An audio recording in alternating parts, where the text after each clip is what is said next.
They grabbed her by both arms. Two security officers, big men, badges gleaming, hauled Emily Foster through the emergency corridor of Ravenbrook Medical Center like she was a problem to be thrown out with the trash. Patients stared from gurneys. A child pressed her face against a curtain. Nobody moved. Nobody said a word. Emily didn't fight them. She walked, or was walked, with her chin level and her eyes forward, her ID badge already gone from her chest, her hands empty at her sides. Then the doors at the far end of the corridor blew open. 4 black SUVs had pulled onto the hospital's emergency ramp, engines cutting out in sequence. Men in uniform poured from the vehicles, not local police, not hospital security, Army. And at the front of them came a man with stars on his collar and fury in his stride. His voice cracked through the corridor like a gunshot. "Let her go, right now." If you've ever been told you're not enough, by the people who were supposed to see you clearly, this story is for you. Stay until the end. Like this video, follow my channel, and drop the name of your city in the comments. I want to know how far this story has traveled. The badge had said E. Foster, RN, in clean black letters. Nothing remarkable about it. Nothing that told you anything. That was the point. Emily had come to Ravenbrook Medical Center 14 months ago with a single duffel bag, a nursing license she'd earned through an accelerated program, and references from a VA hospital in Colorado that nobody at Ravenbrook had bothered to call back. Dr. Harriet Eng in HR had stamped her file, handed her a schedule, and sent her to the ER with a polite warning, "We run fast here, don't fall behind." Emily had thanked her and gone to work. She was 31 years old, 5'4", with short-cropped brown hair that she never bothered styling, and a resting expression that colleagues sometimes mistook for coldness. She wasn't cold, she was just quiet in a way that unsettled people who expected nurses to be warm and chatty and slightly deferential. Emily was none of those things. She was precise. She was fast. And she noticed things that other people missed. The particular angle of a man's shoulder when he was about to pass out. The specific quality of a child's silence that meant pain rather than shyness. The way a patient's breathing could shift 3 minutes before a monitor alarmed. Her supervisor, charge nurse Darlene Booth, had once told a colleague that Emily Foster was either the best nurse she'd ever worked with or the most difficult one. She'd said it as a complaint. Emily had overheard and hadn't disagreed with either half. The ER at Ravenbrook served the outer edge of a mid-sized city called Harwick, where the hospital sat between a stretch of commercial warehouses and a residential district that had seen better decades. The patient population was mixed. Working class, mostly uninsured or underinsured, the kind of people who waited too long before coming in and arrived sicker than they needed to be. Emily liked working there, even if she'd never have said so out loud. The work was real. It kept her focused. What she hadn't expected, or maybe had expected and chosen to ignore, was the administration. Dr. Malcolm Pierce was the hospital director, and he had the particular confidence of a man who had spent 20 years being told he was correct. He was 53, silver-haired, with a handshake he used like punctuation, and a management philosophy that could be summarized roughly as process above all. He liked his departments orderly. He liked his nurses compliant. He liked his metrics to look good on paper and his liability exposure to stay invisible. He did not like Emily Foster. It had started small. She'd flagged a medication dosage error on her second week. Not dramatically, just noted it in the chart and asked the attending to review. The attending had corrected it, standard stuff. But the attending had mentioned it to Pierce, and Pierce had pulled Emily aside to remind her that communication channels existed for a reason and that nurses who circumvented the chain of command created instability in the department. She'd listened, said, "Understood," gone back to work. Month 3, she'd pushed back on a discharge decision for a 67-year-old man whose symptoms she thought warranted a second look. The attending had disagreed. Emily had documented her concerns in the chart with clinical precision, requested a secondary consult, and been overruled. The man came back 2 days later with a pulmonary embolism. Pierce had called her into his office again. This time his tone was different, colder. "You documented concerns that undermined Dr. Ferris's clinical judgment," he'd said. I documented what I observed, Emily replied. That's not your role. She'd looked at him for a moment. What is my role? He hadn't answered directly. He'd talked for another 4 minutes about professional hierarchy and institutional trust and the importance of nurses understanding the limits of their scope. When he finished, Emily thanked him for his time and left. She didn't apologize. After that, Pierce had started showing up in her section during rounds. Not conspicuously. He was too careful for that. But often enough that she noticed. He'd review her charts with a thoroughness he didn't apply to anyone else. He'd ask pointed questions, and she'd answer them. He'd leave without comment. The other nurses saw it. They said nothing to Pierce, and most said nothing to Emily, though Darlene Booth had pulled her aside once and said quietly, "He's building a file on you." "I know," Emily had said. "You could ease up a little. Just dial it back." Emily had thought about it, genuinely thought about it. Then she'd said, "I can't do that." Darlene had looked at her like she was either very brave or very stupid, and had walked away shaking her head. The morning it fell apart started like most mornings in Ravenbrook's ER, at a controlled simmer. Emily arrived at 5:48 a.m. for a 6 a.m. shift. She changed, checked the board, took handoff from the night nurse, a tired man named Terry, who handed her a full census and said, "Bay 4 is a mess. Unidentified male came in around 3, blunt force to the chest and abdomen, possible internal bleeding. Attending cleared him for observation. I don't think that's right, but nobody asked me." Emily looked at the chart in Terry's hands. "You document your concerns?" Verbally to Dr. Ferris. He said the imaging was inconclusive and we'd watch. She took the chart, walked to Bay 4. The man in the bed was unconscious. No ID. He'd been brought in by 2 men who had given false names to the intake desk and disappeared.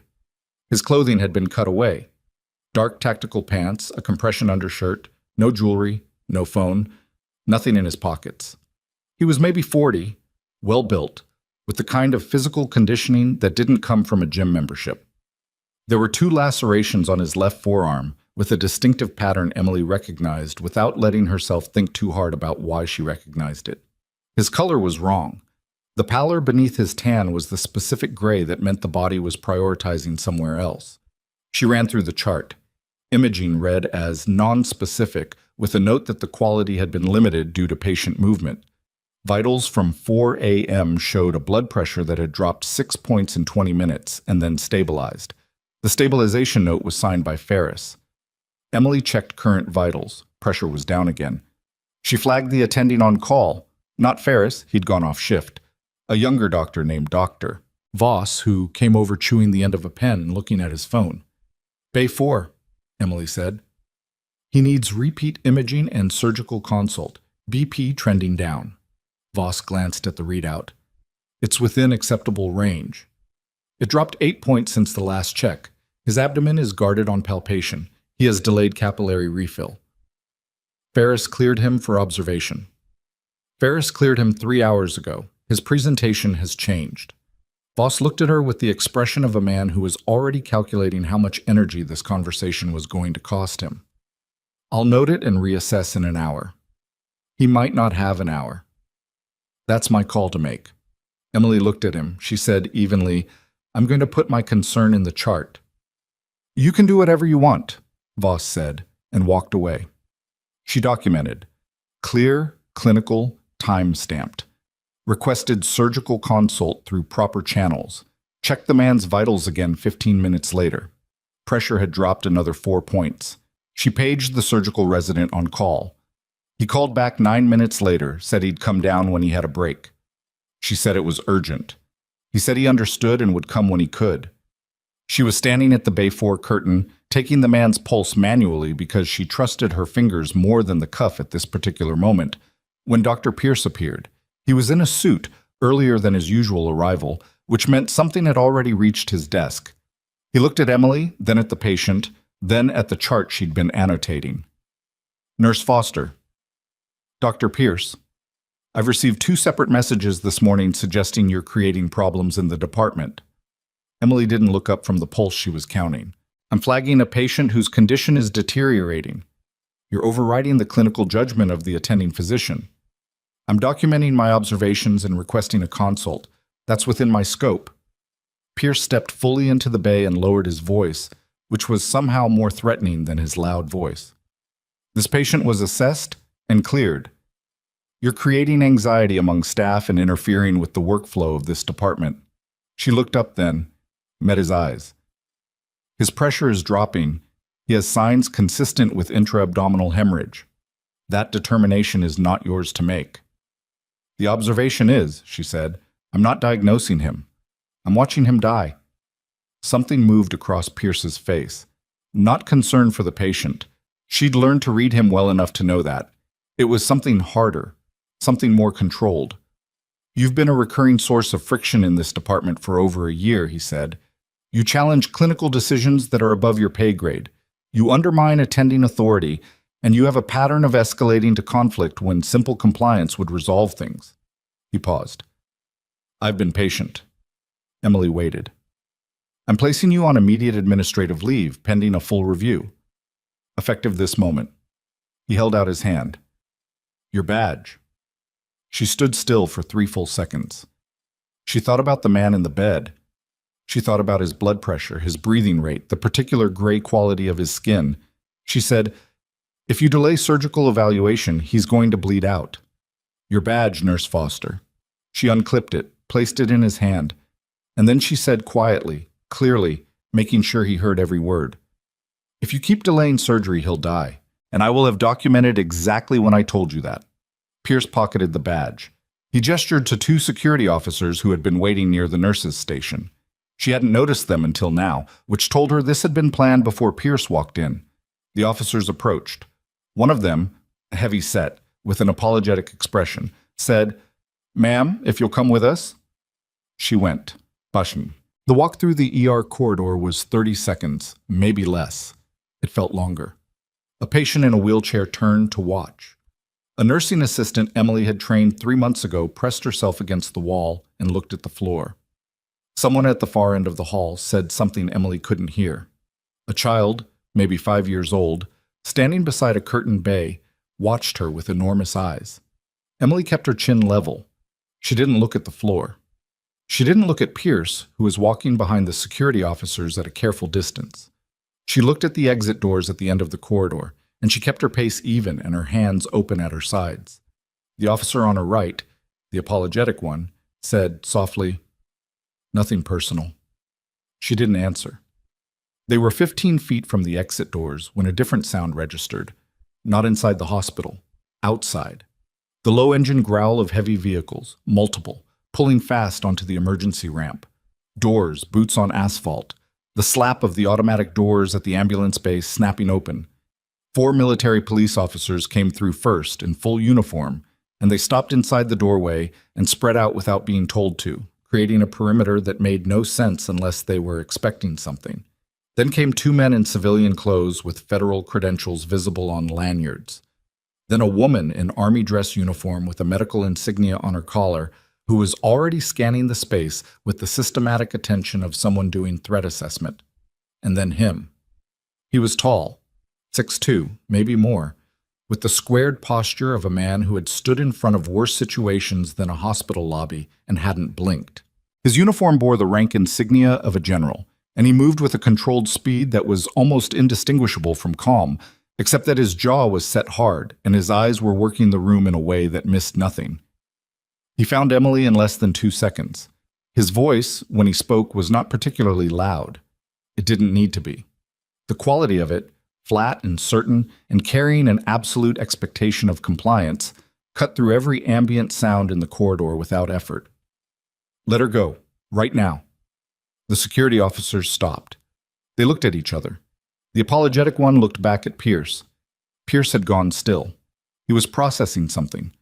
The rank on the uniform, the federal credentials, the number of personnel who had just entered his hospital, and for the first time since Emily had known him, she watched him not know what to do.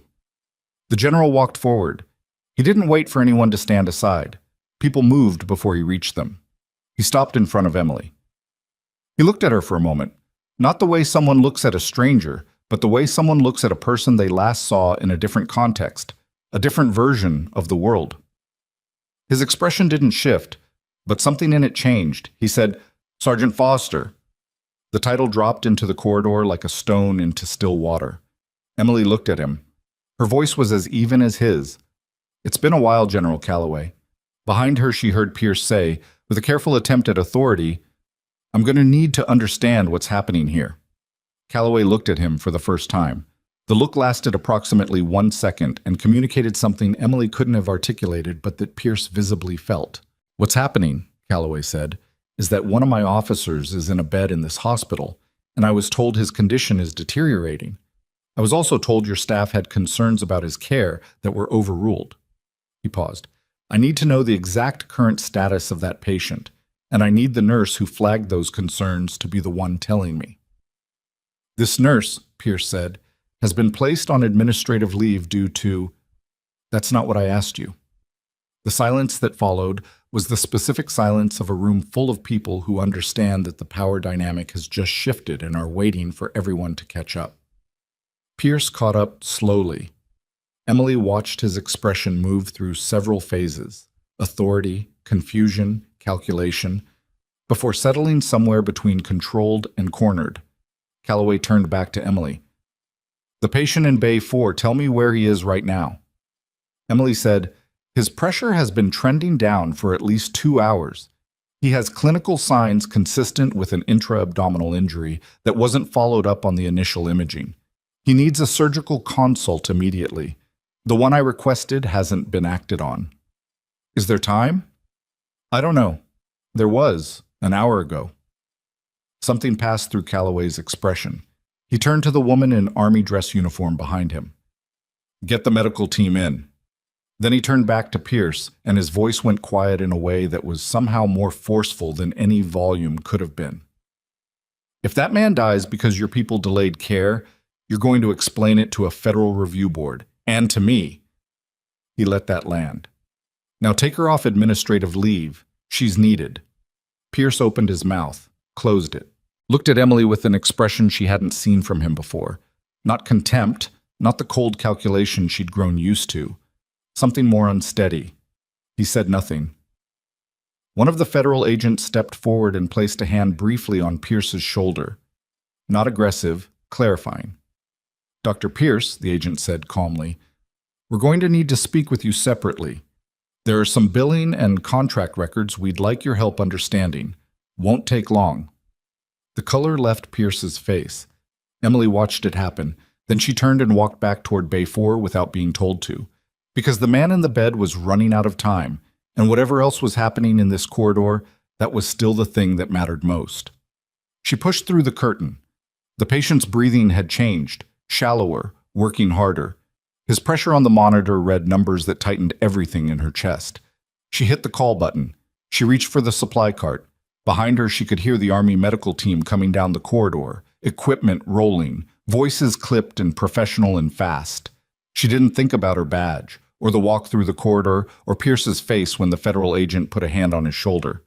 She thought about the angle of entry for the IV line, and the man's weight, and the sequence of steps that might still keep him alive. The curtain opened. The Army physician, a captain, full trauma kit, stepped in and stopped when he saw Emily already working. "You're Foster," he said. "Yeah," she said, not looking up. "What's his blood type?" "O, negative, universal." "Good." She reached past him for the second IV port. "We're going to need 2 units minimum, and someone get me the surgical resident who was supposed to come down an hour ago. Tell him it's not optional anymore." The captain looked at her for half a second, then he moved. And down the hall, in a corridor full of military police and federal agents and stunned hospital staff who were only beginning to understand what had walked into their building, Dr. Malcolm Pierce stood very still while 2 agents in civilian clothes began asking him questions he did not want to answer. The badge in his pocket, Emily's badge, pressed against his palm, small and rectangular and heavier than it had any reason to be. The monitors in Bay 4 alarmed. Emily moved faster. The alarm was a single sustained tone, not the intermittent warning beep that meant pay attention, but the flat, continuous shriek that meant now or never.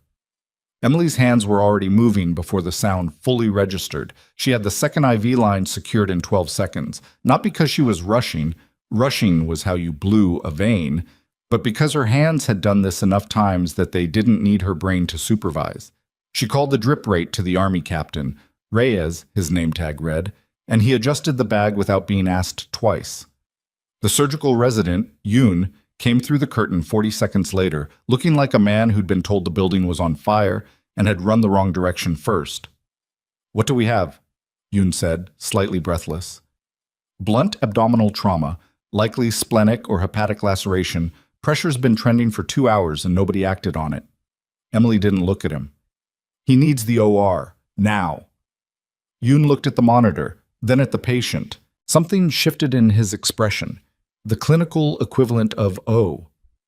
"I saw the consult request. I thought Ferris went off shift." The request sat. She met his eyes for exactly long enough to make the point. "He's yours now." Yoon moved. He called it in himself. Or 2 stat, blood products already confirmed through Reyes. And Emily kept her focus on the man in the bed, watching the small things, the movement of his chest, the color at his fingernail beds, the way his body was doing quiet, desperate arithmetic, trading from one system to pay another. She didn't know his name. That bothered her more than she expected. The OR team arrived with a gurney 4 minutes later. Emily stepped back. Not out of the bay. She stayed close until the patient cleared the curtain. But she let them take him. That was the job. You fought for the handoff, then you handed off. Reyes stood beside her as the gurney moved down the hall. He was watching the same thing she was. "You worked trauma before?" he asked. "Some," she said. He glanced at her sideways. He'd clearly been briefed on enough to know the answer to his own question, but he didn't push it. "He was lucky you were here." "He was unlucky that the system failed him first," Emily said. "The luck part barely covers it." Reyes didn't argue. He just nodded, slowly, in the way of a man who'd seen enough to know she wasn't wrong. Outside Bay 4, the ER had become something else entirely. The regular staff, nurses, techs, orderlies, had clustered in the spaces between work, doing their jobs but watching everything. The military police officers had positioned themselves near the entrances without blocking them, which was its own kind of statement. The 2 federal agents were in an administrative corridor with Pierce, and though the door was closed, Pierce's voice had been audible twice in the last 10 minutes. Not the words, just the tone. A controlled sound that was trying to stay controlled and not entirely succeeding. General Calloway stood near the nurses' station. He hadn't sat down. Emily doubted he sat in situations like this. He had the posture of a man whose default mode was standing and ready. He watched her come out of Bay 4 with an expression that was hard to read because it contained too many things at once.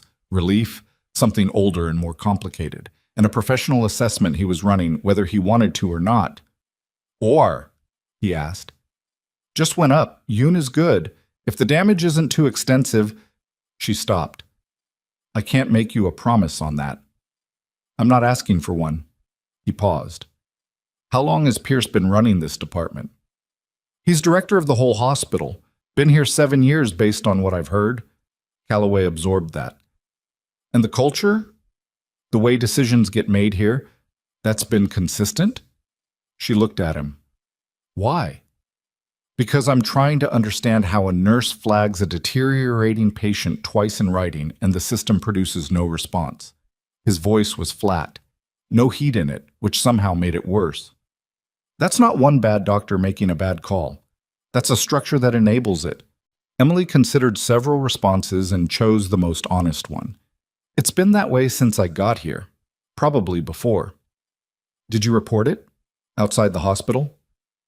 "I documented everything in the chart. I didn't go to external oversight because I didn't have enough yet. Just patterns, judgment calls that could be argued either way. Nothing clean enough to take somewhere." "Until today." "Until today," she agreed. Calloway looked toward the administrative corridor where Pierce was, then back at her. "The federal team that came in with us. They're not here just for Lieutenant Carver. They've been building a case for 4 months. What happened this morning gave them grounds to move." Emily went still. Lieutenant Carver. That's his name. Daniel Carver, intelligence officer, classified assignment, brought in unconscious and unidentified, which was deliberate for his protection. Calloway's jaw tightened slightly. Someone in this hospital flagged his intake records through an unsecured channel within 40 minutes of his arrival. That's how we knew something was wrong. The weight of that settled over her slowly. The two men who'd brought Carver in and disappeared. The imaging that was inconclusive. The attending who'd cleared him for observation despite a presentation that didn't support it. The specific resistance to every escalation she'd tried. "You think it wasn't negligence," she said. It wasn't a question. "I think the federal team has questions about that," Calloway said carefully. "I think the answers are in records that Dr. Pierce may have believed were secure." Somewhere down the administrative corridor, Pierce's voice rose again and then cut off abruptly. Darlene Booth found Emily at the supply station 20 minutes later. Darlene was a stout woman in her 50s with reading glasses she wore on a chain and a management style built on bluntness and institutional loyalty in roughly equal measure. She'd been charge nurse at Ravenbrook for 11 years. She'd seen directors come and go and had her own relationship with the politics of the place, one built on survival rather than idealism. She stopped next to Emily and didn't say anything for a moment. Then, "He had a file on you. Pierce, I've seen it." Emily kept counting gauze packs. "How thick?" "Thick enough?" Darlene paused. "He was planning to push for termination at the end of this month, had documentation going back to your second week, framed everything as insubordination, poor communication, failure to follow clinical hierarchy. That tracks?" "Emily." Darlene's voice changed, lower. "I should have said something earlier. I knew what he was building and I—" She stopped. "I have a pension. I have 3 more years." Emily looked at her. Darlene was looking at the supply shelf, not at her, which was its own kind of confession. "I know," Emily said. That was all. It wasn't forgiveness exactly. It wasn't condemnation either. It was just the truth of how these things worked. The people who saw what was happening and calculated the cost of saying so and decided they couldn't afford it. She'd watched it happen in other environments before Ravenbrook, in circumstances that made a hospital administration seem gentle by comparison. She understood it. That didn't make it nothing. Darlene finally looked at her. "What's going to happen to this place?" "I don't know. That's not my department." "The agents, are they—" "I genuinely don't know, Darlene." Emily closed the supply cabinet. "I'm going to go check if there are any patients in this ER who actually need care, because that's still happening regardless of everything else." She walked away. Behind her, she heard Darlene say quietly, to nobody in particular, "She's not even angry." Emily heard it. She was, actually, but it was the cold kind. The kind that didn't spike and crash but sat low and steady and made her more careful rather than less. The useful kind. Well, the ER had a rhythm, even now. Maybe especially now. The other patients didn't know or care about the military vehicles on the ramp or the federal agents in the corridor. A woman in Bay 2 had a broken wrist and needed it splinted. A teenager in Bay 6 had an asthma exacerbation that was responding to treatment but needed monitoring. An elderly man in the waiting area had been there since 4 a.m. with chest pain that the intake nurse had triaged as low priority, which Emily, looking at him for 30 seconds when she passed through, did not agree with. She pulled his chart, got him into a bay, got a 12-lead EKG, running. The tech who ran it, a young woman named Priya who'd been at Ravenbrook 8 months, looked at the readout and then at Emily with an expression that mixed professional alarm with the particular anxiety of someone who was new enough to not be sure of her own read. "Is that—" Priya started. "Yeah," Emily said.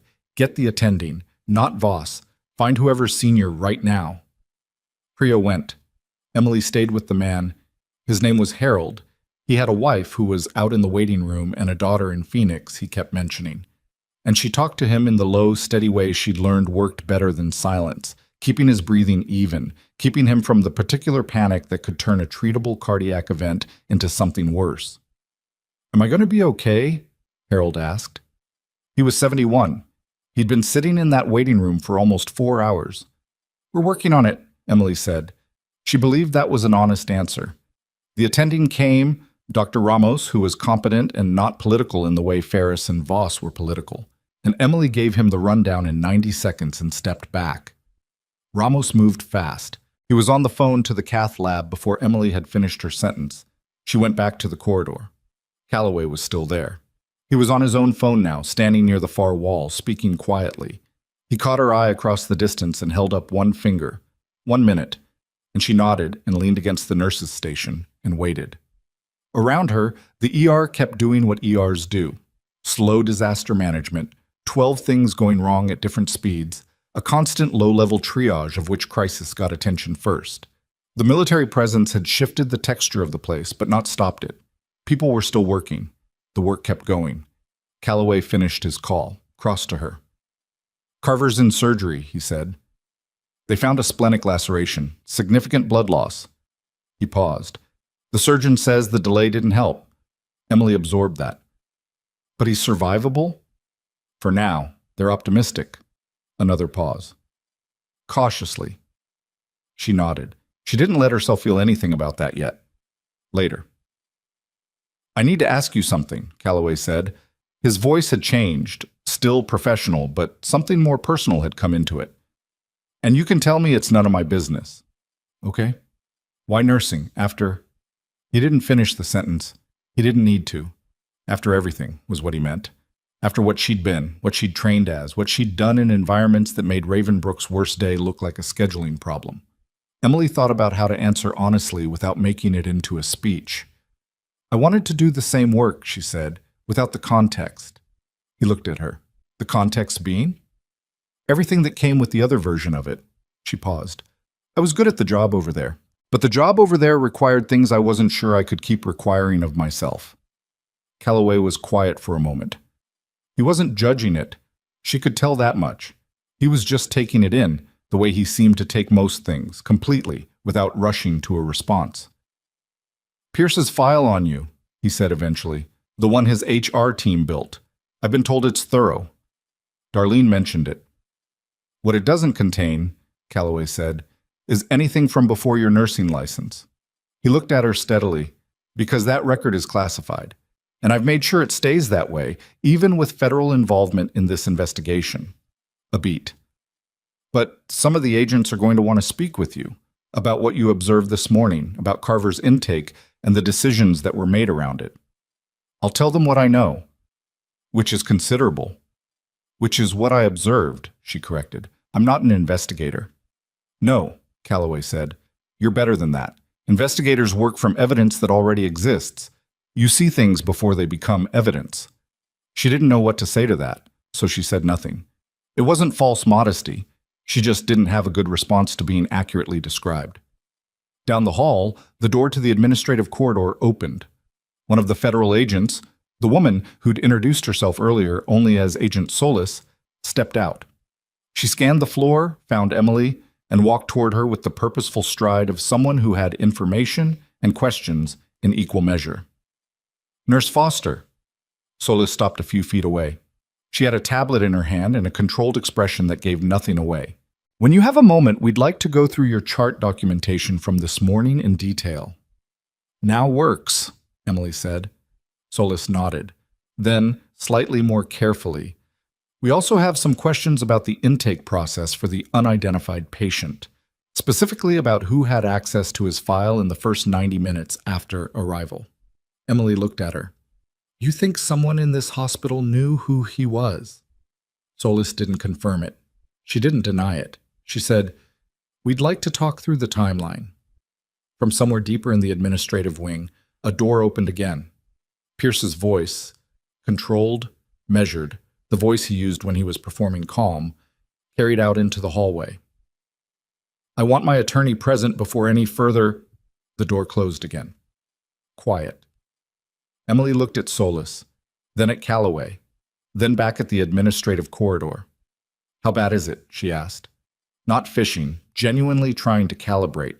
Solis and Calloway exchanged a look that lasted less than a second. Calloway said, "We'll know more once they get into the financial records."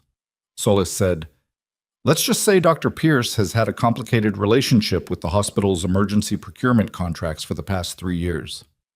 Emily thought about that, about the specific resistance she'd met every time she'd escalated a clinical concern, about the way decisions got made in this building and who benefited from the particular shape of those decisions, about the unconscious man in the imaging bay at 3 a.m. with no ID and a blood pressure that was quietly falling, in a hospital where someone had already made a phone call they shouldn't have made. She thought about Daniel Carver, who was currently on an operating table somewhere above her, and the 4 hours that had passed between his arrival and the moment someone had finally moved fast enough to matter. "Okay," she said to Solis, "let's talk through the timeline." She followed the agent down the hall. She didn't look back at Pierce's door. She didn't need to. But halfway to the conference room, her phone buzzed. The hospital issued one, which she technically shouldn't still have since her badge had been taken. She looked at the screen. The text was from an internal extension she didn't recognize. 6 words. "You should ask who called it in." She stopped walking. Looked at the number. Looked at Solis's back. 2 steps ahead of her. Not yet aware she'd stopped. Emily looked at the text again. "You should ask who called it in." Someone inside this hospital had known to alert the military about Carver's condition, and someone else had known enough to tip them off about it. Those could be the same person, or they could be 2 different people, pulling in opposite directions, which meant the problem inside Ravenbrook Medical Center was more complicated than one corrupt director and one bad call on a dark morning. Solis turned. "Everything okay?" Emily pocketed the phone. "Yeah," she said. "Let's go." She kept walking, but her mind had already started moving through the possibilities, sorting them the way she sorted clinical data, by what was most likely, what was most dangerous, and what absolutely could not wait. The conference room was small and smelled like recycled air and old coffee. Someone had left a half-full pot on the warmer long enough that it had reduced to something closer to tar. Solis didn't touch it. Emily didn't either. Solis set her tablet on the table and pulled up what looked like a reconstructed timeline. Intake timestamps, nursing notes, imaging orders, the works. Someone on the federal team had been pulling records fast. "Walk me through your first contact with the patient," Solis said. "Not the chart, what you actually observed." Emily walked her through it. She was precise and she was fast, because those were the same habits whether she was giving a handoff or a deposition. She described Terry's concerns at shift change, the chart presentation, the specific clinical indicators she'd flagged, the blood pressure trend, the guarding, the capillary refill, and her interactions with Voss, the surgical resident, and then Pierce. Solis listened without interrupting. She typed occasionally, which Emily noticed was selective, but not everything, just specific things. "When you first looked at the patient," Solis said, "before you reviewed the full chart, what was your read?" Emily paused. "Military background. High pain threshold based on his presentation. He wasn't showing the behavioral distress you'd expect with that degree of internal injury, either trained suppression or shock presentation mimicking calm." She paused again. "His gear. The clothing that had been cut away. The pattern on his forearm." "What pattern?" Emily described it. Solis's expression didn't change, but her typing stopped. "You recognized it," Solis said. "I've seen it before, not often." "From your previous service?" "Yes." Solis looked at her for a moment. "And you didn't say anything to the attending." "I said everything that was clinically relevant. The other part—" Emily chose the next words carefully. "The other part was inference based on context I'm not supposed to have. I documented what I could support. I didn't document speculation." "That's either very disciplined or very careful." "Both," Emily said. "They're not different things." Solis almost smiled, didn't quite. "The text you received in the hallway. Show me." Emily pulled out the phone and put it on the table. Solis looked at the screen, photographed it with her own device, then looked at Emily. "You know what it means," Solis said. "I think someone inside this hospital made the call that got Calloway here, and that person wants me to know they exist without identifying themselves directly." "Why you?" "Because I'm the one who flagged the patient and got thrown out," Emily said. "If I'm the one asking questions, it's harder to trace back to them." Solis turned the phone over in her hand, not touching the screen. Or it's a manipulation. Someone who wants you asking questions in a particular direction. Yeah, Emily said. I thought about that too. Which do you think it is? Emily looked at the tablet, the reconstructed timeline on its screen. She thought about the resistance she'd met that morning. Not just Voss's laziness or Pierce's calculation, but something more layered. The way the imaging had been described as inconclusive. The way Ferris had cleared the patient and gone off shift in a sequence that, in retrospect, was a little too tidy. The two men who'd brought Carver in and vanished. I think, she said, that someone in this building is scared, and scared people try to use the safest available tool. She looked at Solis. Right now, I'm the safest available tool, because whatever happens next, everyone's already watching me anyway. Solis held eye contact for 3 seconds. Then she picked up her tablet and made a note. Stay available, she said. Don't go home. Don't talk to hospital administration about this conversation. Pierce's people. Pierce's people, Solis confirmed. He has 2 administrative staff members we're watching. We don't know yet which direction their loyalty runs. Emily nodded. She stood. Solis didn't stop her. At the door, Emily paused. The imaging tech who read Carver's initial scan. Ferris cleared him based on that read. We're talking to the tech. Is the tech still on the floor? A beat. He called out sick at 6 a.m., Solis said. His shift started at 5:30. Emily looked at her. Solis looked back. Neither of them said what that meant. They both knew. Iran. Back on the floor, the ER had metabolized the morning into something approaching a new normal. The military presence had thinned slightly. 2 MPs remained near the entrance, and Reyes was still somewhere in the building, coordinating with the OR team. But the initial shock had settled into a low-frequency hum of unease that ran underneath everything. Nurses talked less than usual. Attendings moved through their patient bays with a purposefulness that was partly clinical and partly don't look like you're watching. Emily went back to work. Not because there was nothing else to do. There was, but because the patients were still there, and the work was still real, and she had learned a long time ago that the surest way to stay useful in a deteriorating situation was to keep doing the one thing you were certain about. She checked on Harold, the cardiac patient, who had gone up to the cath lab and was stable, and had sent down a message through a tech that amounted to a thank you. She finished the documentation on the asthmatic teenager. She caught a medication order that had been entered with the wrong weight conversion and flagged it without making a production of it. Priya, the tech, came to find her around 9:15. She looked like she'd been working up to something. I heard what happened this morning, Priya said. With Pierce and the... She gestured vaguely at the space where the military personnel had been. Everything. Okay, Emily said. Priya stopped. Started again. I've been here 8 months, and there's stuff I've seen that I wrote down. In my own notes. Not the official chart. Things that seemed off, and I didn't know if I was new enough to know if they were actually off, or if I was just... Give them to Solis, Emily said. The federal agent. She's in the conference room at the end of the admin corridor. Priya looked startled, like she'd expected more resistance, or more hand-holding. You don't need to explain yourself to me, Emily said. Just give her the notes. She'll know what to do with them. Priya nodded. Something in her expression resolved. Not certainty exactly, but the particular look of a person who has made a decision they were already going to make and just needed someone to not talk them out of it. She went. Emily watched her go. She thought about her own first months at Ravenbrook, the things she'd noticed and documented and hadn't known what to do with. She thought about what Darlene had said. He was building a file on you. And she thought about what nobody had said yet, which was, what exactly had Pierce been protecting, and for how long, and who else was involved? Because the procurement contract Solis had mentioned, that was money. That was a supply chain, vendors, approvals. Someone signing things they shouldn't sign. That wasn't one man. That was never one man.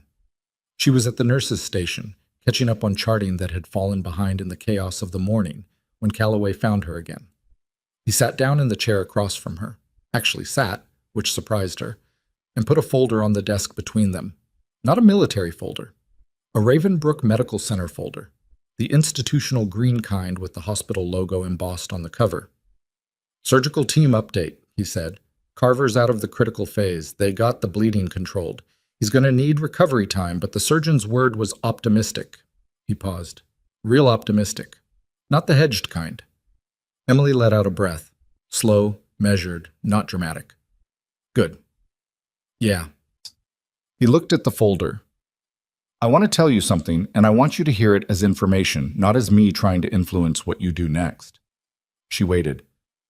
"There are people above my clearance level who are going to want to talk to you," he said, "about Carver, about the mission he was on before he ended up here, about what you might have inferred from his presentation."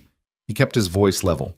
"I can't tell you what to say or what not to say, but I want you to know they're coming, so it's not a surprise." "How far above your clearance level?" "Far enough that I found out about it 20 minutes ago," he said, which answered the question without answering it. Emily looked at the folder. "What's in there?" "Pierce's HR file on you. The agents pulled it as part of the record sweep." He slid it toward her. "You're allowed to look at it. I checked." She didn't open it immediately. She looked at it. 14 months of someone building a paper case against her, which she'd known about in the abstract but had never actually seen documented. There was something strange about it. Not painful, exactly. More like looking at a map of a place you'd lived in and seeing all the roads labeled for the first time. She opened it. The file was 43 pages. She didn't read every word. She skimmed with the efficiency of someone who knew how to extract signal from volume. Incident reports, mostly. Each one written in the careful administrative language that made subjective complaints sound objective. Failure to follow established protocol. Demonstrated pattern of unilateral clinical judgment. Communication style creates friction with attending staff. And beneath the language, the specific incidents she recognized. The medication flag on week 2, the discharge concern on month 3, a dozen smaller moments that she'd lived through and moved past, and apparently Pierce had cataloged with the patience of someone who knew exactly what he was building and why. The last entry was dated 4 days ago. Recommend termination effective end of month. Pattern of behavior represents ongoing institutional liability. Recommend exit interview be conducted by HR only, not department supervisors, to minimize escalation risk. Emily closed the folder, set it flat on the desk. "He was going to cut me loose before I could create a problem," she said. "That's how it reads," Calloway said, "because I was getting close to something. Or he thought I was." She thought about that. "Or someone told him I was." Calloway's expression shifted slightly. Not surprise, more like confirmation of something he'd already been thinking. "Say more." "The text I got said, 'Ask who called it in.' I've been assuming that means who alerted the military about Carver, but it might mean who called Pierce." She looked at Calloway. "Someone told him I was a problem that needed to be removed before your people showed up. If Carver was here, and the people who put him here knew this hospital, knew Pierce, then maybe they also knew the fastest way to make sure the nurse asking questions was gone before anyone arrived." Calloway was quiet for a moment. Then, "That's a significant inference." "It's a hypothesis," she said. "I could be wrong." "You could be." He didn't say she was. He looked at the closed folder. "There's one more thing I need to tell you." The way he said it made her go still. "Ferris," he said, "the attending who cleared Carver for observation and went off shift. What about him?" "He's not at home." Calloway's voice was even. "His phone is off.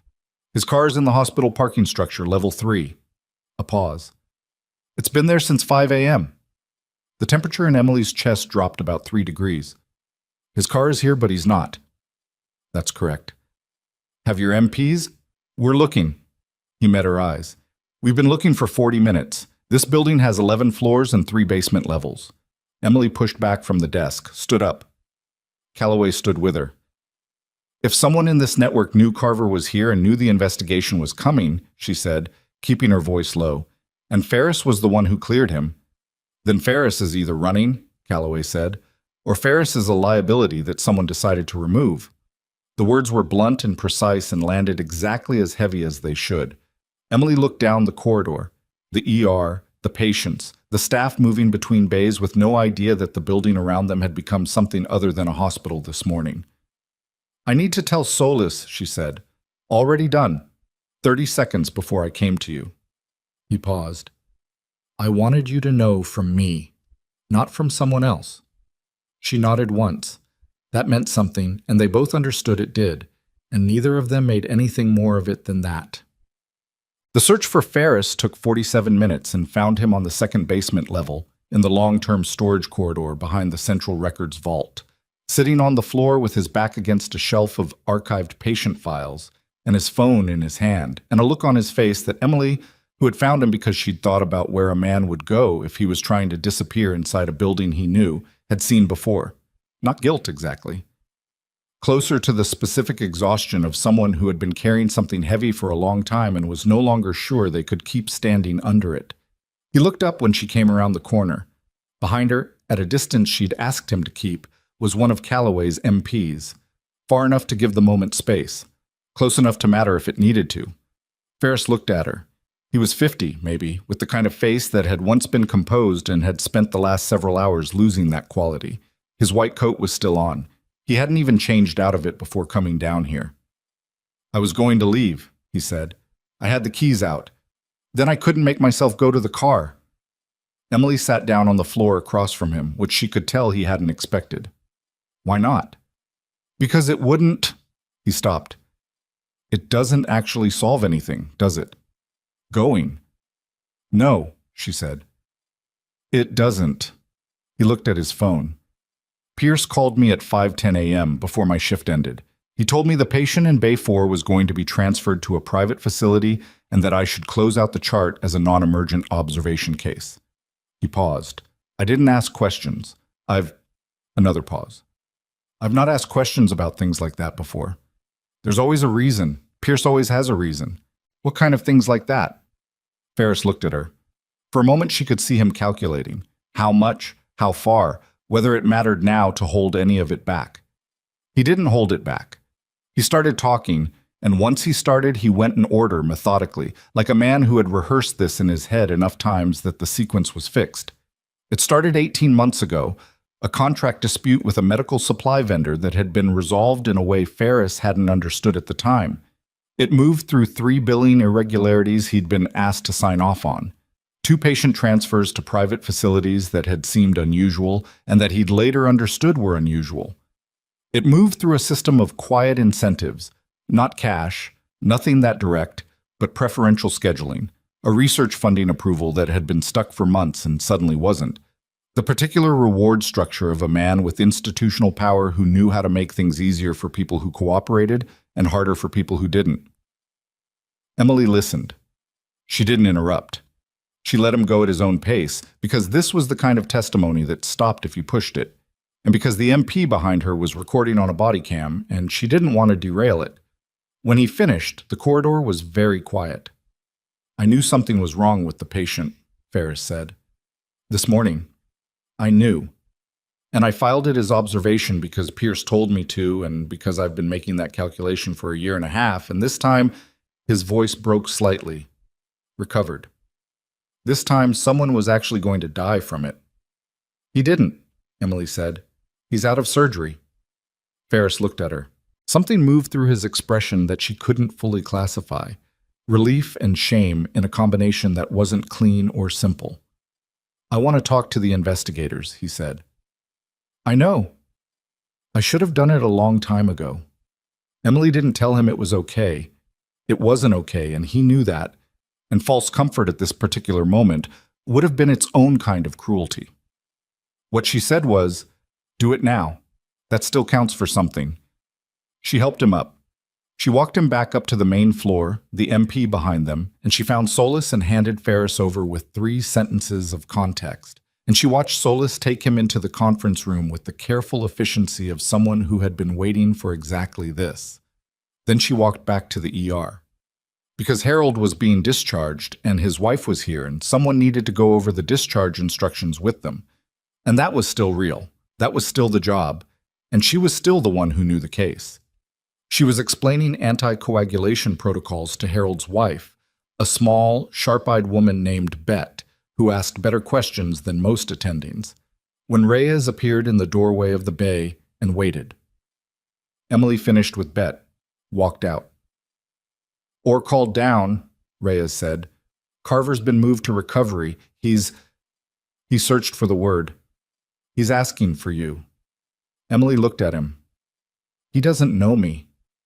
"He knows your name. Someone told him who flagged his condition and—" Reyes paused. "He was pretty insistent." She looked toward the elevator bank. She thought about what Solis had said. "Stay available. Don't go home." Recovery was still inside the building. "Give me 10 minutes," she said. "I need to finish one thing."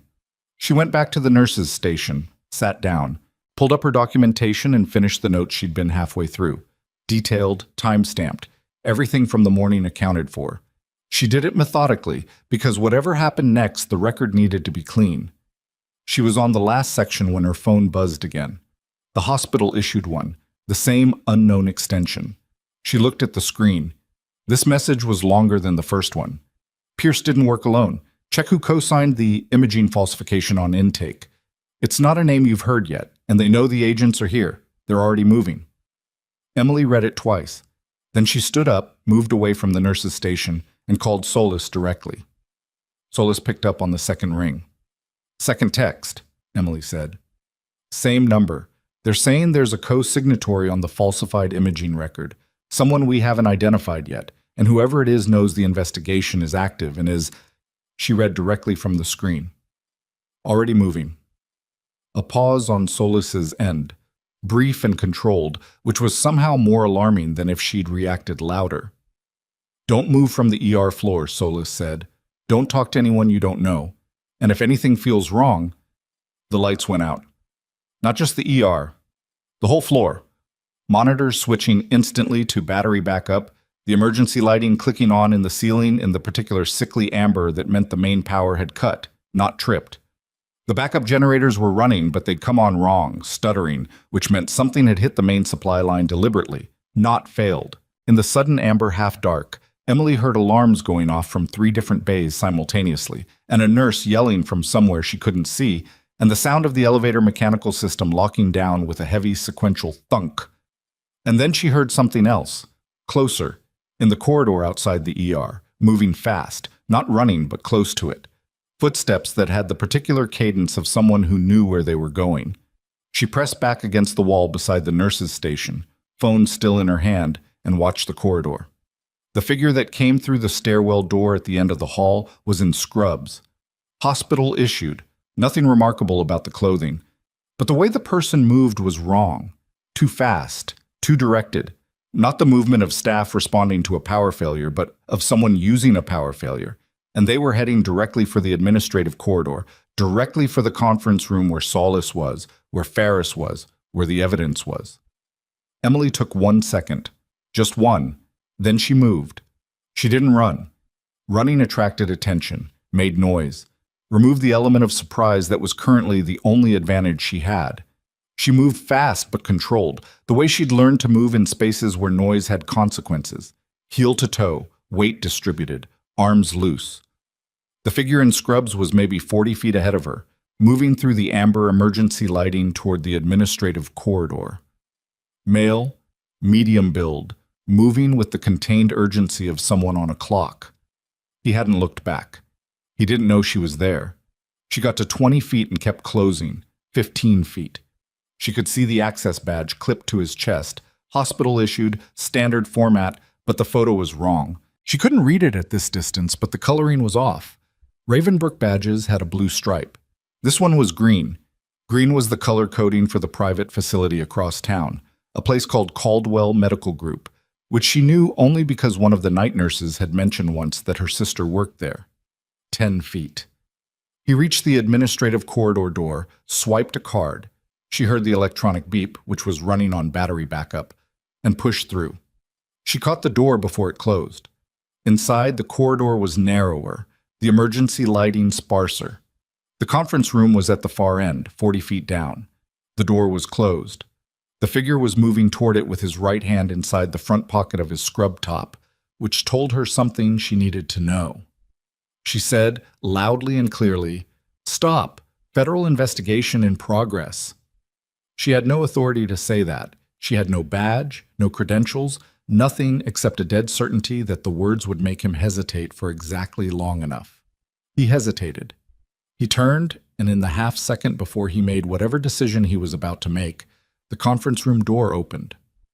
Solis came out fast, her credentials already out, the MP who'd been stationed near the entrance coming from the other direction at a run, and the figure in scrubs looked from Solis to the MP to Emily behind him and made the calculation that most people make when the geometry stops working in their favor. He stopped moving. "Hands," Solis said. Flat, certain, the word that meant there was no further conversation to be had about the situation. He put his hands up. His right hand came out of the pocket empty, which Emily noted, and then the MP had him against the wall, and Solis was already on her radio, and Emily was close enough now to read the badge. The name on the badge was Dr. Alan Venn. The photo matched the face. She didn't know the name. That was what the text had said. "It's not a name you've heard yet." She stepped back. Let the process work. The MP had Venn secured and was talking into his radio in the clipped shorthand of someone following a protocol, and Solis was on her phone. And in the corridor behind Emily, she could hear the ER responding to the power failure. Voices, equipment alarms, the particular organized chaos of a medical floor running on backup systems. She looked at Venn. He was looking at the floor. Mid-50s, unremarkable face, the kind of person who occupied rooms without being noticed in them. His hands were steady, which told her either he was trained or he was in shock. She'd have guessed the latter, based on the way his jaw was set, tight, forward, the body language of a man who had just watched his contingency plan fail. Solis finished her call. She looked at Emily. "How did you know?" "Badge color," Emily said, "and the way he moved. Staff don't move like that during a power failure.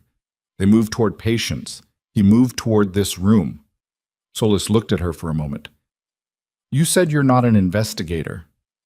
"I'm not," Emily said. "I'm just someone who pays attention."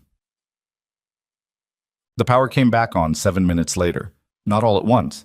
It flickered, held, then stabilized, the fluorescent overheads buzzing back to life section by section until the building was itself again. The explanation from facilities management, delivered to Solis in writing 20 minutes after the fact, was that the main distribution panel in the sub-basement had been manually switched to isolation mode. Not a malfunction, a switch that someone had physically turned. The camera covering the sub-basement electrical room showed a gap. 22 minutes of footage replaced with a looped still image that was good enough to fool a casual monitor check but fell apart under any scrutiny. Someone had accessed the camera system remotely from an IP address that Solis's technical team traced to a workstation in the hospital's radiology suite, which was, they noted, where Dr. Alan Venn worked. Chief of Radiology, 14 years at Ravenbrook, co-chair of the hospital's Equipment Procurement Committee. Emily looked at that title when Reyes showed her the organizational chart and felt the particular cold clarity of a thing that had been in front of her the whole time assembling into legibility. Procurement Committee. Pierce ran it. Venn co-chaired it. The contracts Solis had described, multi-million-dollar equipment contracts, emergency supply agreements, the financial framework that had been quietly and systematically corrupted over years, had signatures from both men on every major document. Pierce's name at the top. Venn's name as co-signatory, always there, always second, never the face of anything. The imaging falsification on Carver's intake scan. That had been Venn's department. Venn's equipment. Venn's people. Reading films under protocols Venn had written. She sat with Reyes in a break room on the second floor that nobody was using and drank bad coffee from the machine and said, "How long have the agents known about him?" "They had his name flagged as a person of interest," Reyes said. "They didn't have anything actionable until his badge hit that corridor door. So he walked himself into it." "Pretty much." Reyes turned his coffee cup in his hands. "The text you got. The one that warned you he was moving. We traced the extension." Emily looked at him. "Imaging technician," he said. "Name's Bowman. Rachel Bowman. She was Venn's direct report for 6 years, and she's been documenting irregularities for the last 8 months. He paused. "She's the one who contacted us 4 months ago. She's why the investigation exists." Emily absorbed that. She texted me through an internal line. That's not exactly covert. She's a tech, not an intelligence officer. She was scared, and she was improvising. Reyes set down his cup. She saw Ven leave the radiology suite heading in the wrong direction when the power went out, and she grabbed the nearest phone and did the only thing she could think of. Emily thought about the woman. A person she'd never met, who'd been inside this building carrying something dangerous and heavy for 8 months, who'd chosen to spend the moment when everything collapsed, sending a warning to a nurse she didn't know because it was the fastest available option. Is she okay? Emily asked. She's in a room upstairs with 2 of our agents, Reyes said. She's not okay in the sense of being calm and comfortable, but she's safe. Emily nodded. She looked at her coffee. It tasted like hot water with a grudge. Carver, she said, you said he was asking for me. Still is, from what I hear. But Reyes paused. You don't have to go. I know. She went anyway. Not because of obligation. She'd done her part with Carver when it counted. And she didn't need a thank you to make that real. But she wanted to see him awake. She wanted to confirm for herself the thing the monitors said was true, which was a habit she'd never been able to break. The recovery room was on the 4th floor, quieter than the ER in the specific way of a space where the crisis had already happened, and what remained was the slow work of repair. Carver was in the 3rd bay, curtain half open, hooked to a monitoring array that read stable and trending in the right direction. He was awake. Barely. The kind of post-anesthesia consciousness that was present but operating at reduced speed, eyes tracking but the rest of the face working on a delay. He was bigger than she'd realized. In the Bay 4 bed, he'd been a shape, a clinical presentation. Upright and breathing with his eyes open, he was a person. Broad through the shoulders, a face that had some mileage on it, 3 days of beard, and the specific pallor that came from significant blood loss and a body working hard to compensate. He looked at her when she came in. Recognition. Not personal, but the recognition of a name that had been told to him, attached now to a face. Foster, he said. It came out a little slow, the sedation still on the edges of it. Yeah, she said. She checked his monitor out of habit. Numbers were decent. You're the one who... He paused, found the word. Flagged. Multiple times, she said. It took a while to stick. A ghost of something moved across his face. Not quite a smile. I heard. I'm sorry you... He stopped, reorganized. That's not... I wanted to say thank you, directly. Emily looked at him. He meant it. She could read that much through the sedation. Not the reflexive gratitude of someone who'd been told to say it, but the specific and slightly uncomfortable gratitude of a person who understood exactly what they were thanking someone for and was working out how to carry that. You don't need to make it a thing, she said. I know. He shifted slightly, winced, settled. Calloway told me what happened. With Pierce.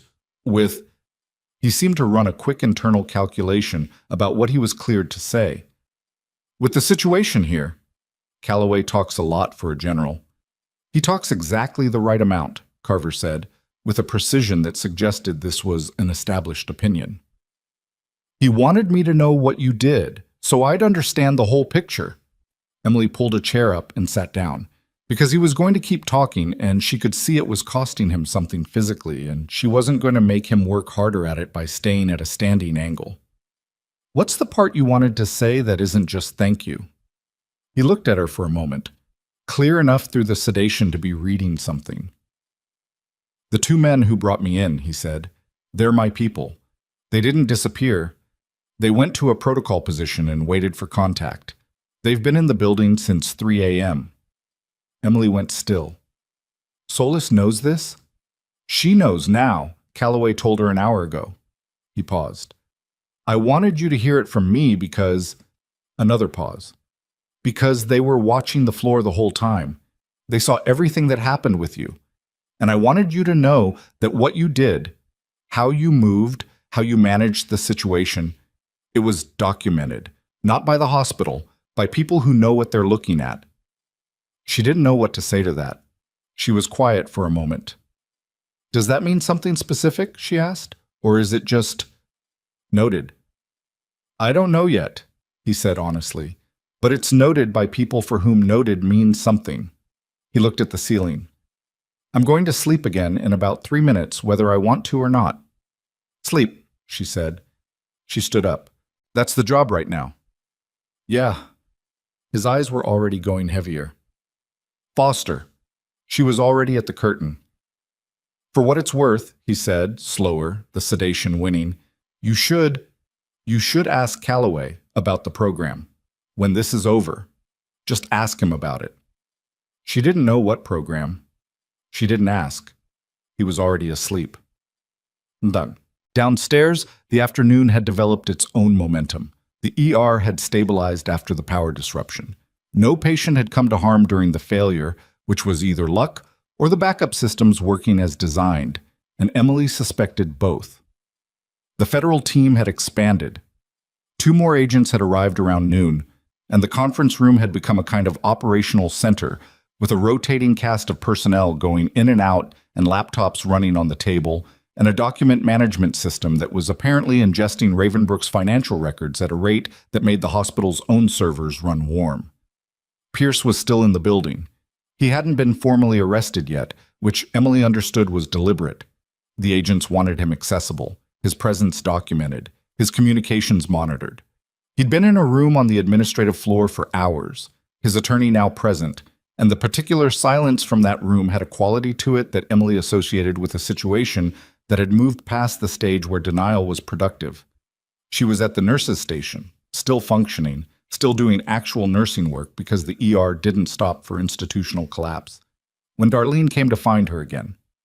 Darlene looked like someone who had spent the last several hours revising her understanding of the environment she'd been navigating for 11 years.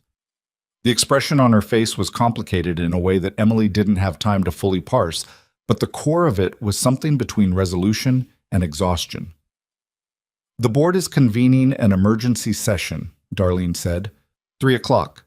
Calloway's people asked to present. The board chairman, Weatherford, he called down 20 minutes ago asking for your contact information. Emily looked at her. What for? I don't know. He didn't say. Darlene paused. It wasn't the usual voice he uses. He sounded rattled. Lewis Weatherford had been on Ravenbrook's board for 9 years. Emily knew him only as a name on the institutional letterhead and a face on the quarterly report cover that the hospital distributed to staff. He was the kind of man who existed at a remove from the actual operation of the place, above the clinical reality of it, in the level of healthcare administration where decisions were made by committee and responsibility was distributed widely enough that no individual held too much of it. She wondered how much Weatherford knew. She wondered if not enough was still a viable position for him, or if this morning had collapsed it. Tell him I'm available at 3, she said. Darlene nodded. Then, the staff, the nurses especially, there's a conversation happening. She chose the next words carefully.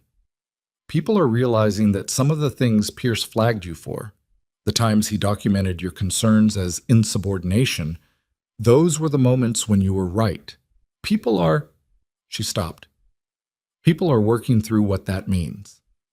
Emily looked at the station, the board, the patient names and room numbers and status codes that made up the live map of the department's current reality. They should work through it however they need to, she said. I don't need it to mean anything about me specifically. I know you don't, Darlene said. That's the part they're working through. She walked away. Emily let her go and went back to the board. The board meeting was in the 6th floor conference room, the large one with the view of the parking structure and a table long enough to seat 18. Emily arrived at 2:58 and found Calloway already there, along with Solis, 2 of the other federal agents, and 5 board members including Weatherford. The remaining board seats were empty. 4 members hadn't appeared, which Solis noted on her tablet without comment. Weatherford was 70, silver-haired, with the careful posture of a man who had learned to hold himself still in difficult rooms. He looked at Emily when she came in with an expression she couldn't immediately classify. Not quite guilt, not quite relief. Something more guarded than either. The expression of a man who was waiting to understand how much he'd been standing next to something he shouldn't have been standing next to. Nurse Foster, he said, thank you for coming. Sure, she said. She sat down. Calloway ran the first part. He was precise, chronological, and entirely without editorializing. The facts of Carver's arrival, Emily's flagging of his condition, the pattern of decisions that had followed, and the timeline of the federal team's involvement. He presented it the way he probably presented everything, as a series of events with a clear sequence and a clear logic and an accountability structure that was visible once you looked at it directly. The board members were quiet through most of it. Weatherford asked two questions that were good questions, genuinely trying to understand the sequence, not trying to deflect it, which told Emily something about him, though she wasn't sure yet what. Then Solis took over. She was more careful by necessity, an active investigation, certain things not yet ready for a boardroom. But she covered the procurement contracts in enough detail to make the shape of it clear. The vendor relationships, the co-signatures, the billing anomalies that had been present in Ravenbrook's records for 3 years and that no internal audit had flagged, which was its own question she let sit in the room without answering it.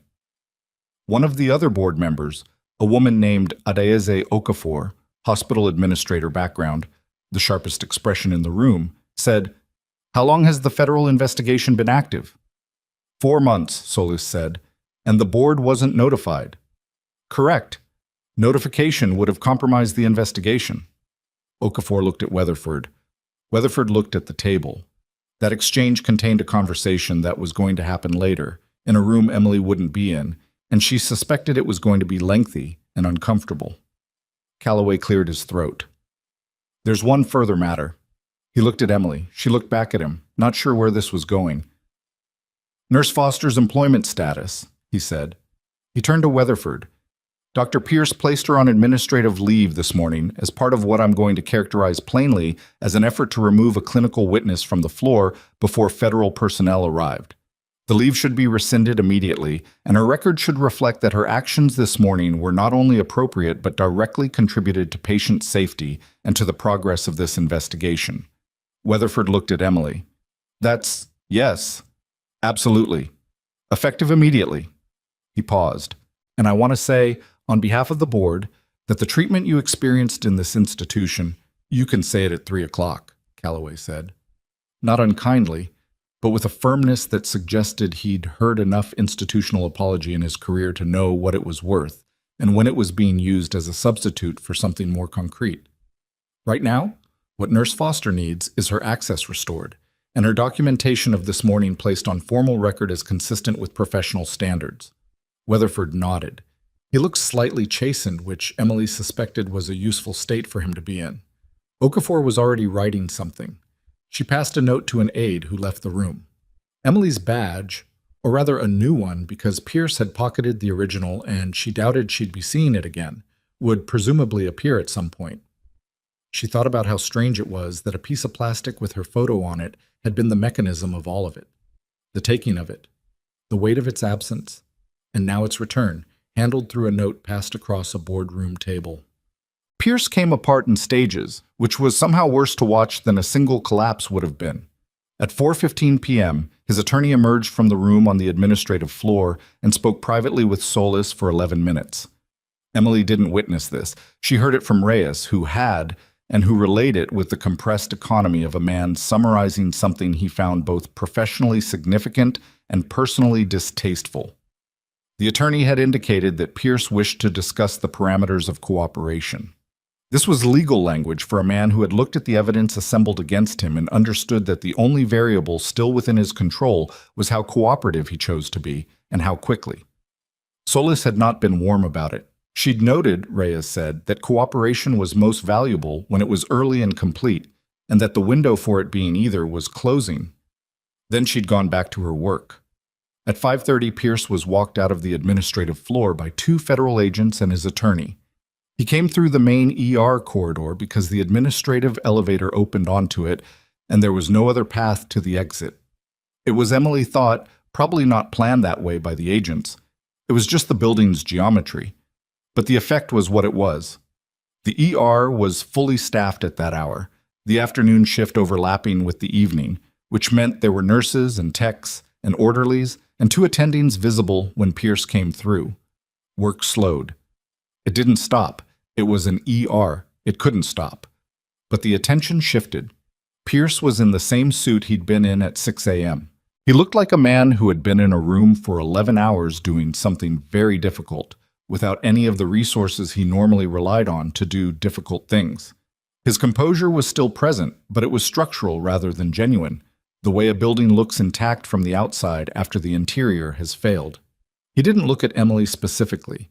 He looked at the general space of the corridor, and he moved through it with his attorney on one side and an agent on the other, and the staff watched him go in the particular silence of people who are processing something publicly that they've understood privately for some time. He was almost at the exit when he stopped, not because anyone told him to, he just stopped. And he turned. He looked at Emily. She was standing at the nurse's station. She hadn't moved specifically to be visible. She'd just been there, and she'd stayed there when he came through because moving would have looked like she was either approaching him or retreating from him, and she was doing neither.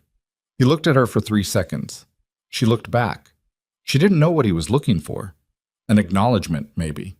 The satisfaction of something recognized between people who had been in the same collision. She didn't give him whatever it was, not because she was withholding it as a statement, she just didn't have it to give. What she felt looking at him was not triumph. It wasn't satisfaction. It was something closer to a quiet and absolute tiredness that had been building since 6 a.m. and was now allowed to exist. His attorney said something low and directive. Pierce turned and walked out. The doors closed.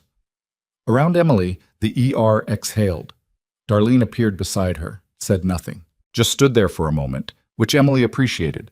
Then a monitor alarmed in Bay 3, and Darlene went to it and Emily went back to the chart she'd been working on.